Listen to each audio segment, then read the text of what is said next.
লক্ষ্যে আমি ঠিকমতো খেতেও পারি না, এখনও কিছু খাইনি। যেহেতু যানজট, আমি যত দ্রুত সম্ভব এখানে চলে আসছি। আসার পরে আমি যে অনুভূতি, সে ভাষায় প্রকাশ করার মতো না। কারণ দেশনেত্রী বেগম খালেদা জিয়া চেয়ারপারসন বাংলাদেশের একজনই, যিনি আপসহীন নেত্রী, যার দূরদর্শিতার কথা বলে শেষ করা যায় না। তিনি কখনোই অন্যায়ের সাথে আপোস করেনি, এই দেশ ছেড়ে চলে যায়নি।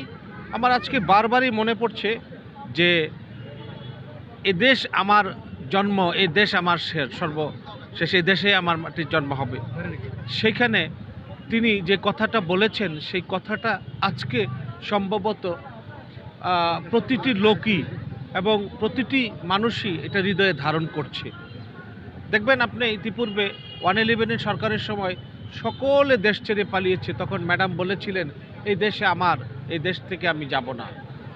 কাজেই আমরা সেই কথা ভুলি নাই। বিগত ফ্যাসিস্ট সরকারের আমলে বিনা বাধায়, বিনা আইনে, কোনো আইনের ধারক এবং বাহকের কাছে কোনো ধরনের কৈফিয়ত ছিল না। ফ্যাসিস্ট আমলে শেখ হাসিনার তৎকালীন সময়ে তাকে অযথা জেলে রেখে বিভিন্নভাবে মানসিক নির্যাতন করে এবং পুশিং করে এই বেগম খালেদা জিয়া ম্যাডামকে অসুস্থ করে তোলে।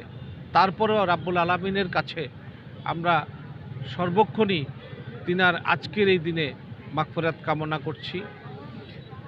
তিনি কেমন একটা আদর্শবান এবং দেশনেত্রী আপসহীন ছিলেন, আমি এইটুক স্মরণ করে বলছি। বিগত ফ্যাসিস্ট আমলে অনেক অত্যাচার করা হয়েছিল, তারপরে ওনাকে কোনো অন্যায় কাজে রাজি করাইতে পারে নাই। উনি যা বলেছেন তাই তো আমরা পরবর্তীতে রায়ে পেলাম, নাকি পেলাম না? জিয়া অরফানেজ ট্রাস্ট মামলায় যে কথাটা বলেছে, সেখানে তো পরবর্তীতে উচ্চ আদালত বেকসুর খালাস দিল। একটা নন্দিত তারকাকে, এরকম একটা জনপ্রতিনিধিকে, এরকম একটা নেতাকে, বিশ্ব নেতা, অয়ময় লৌহ মানব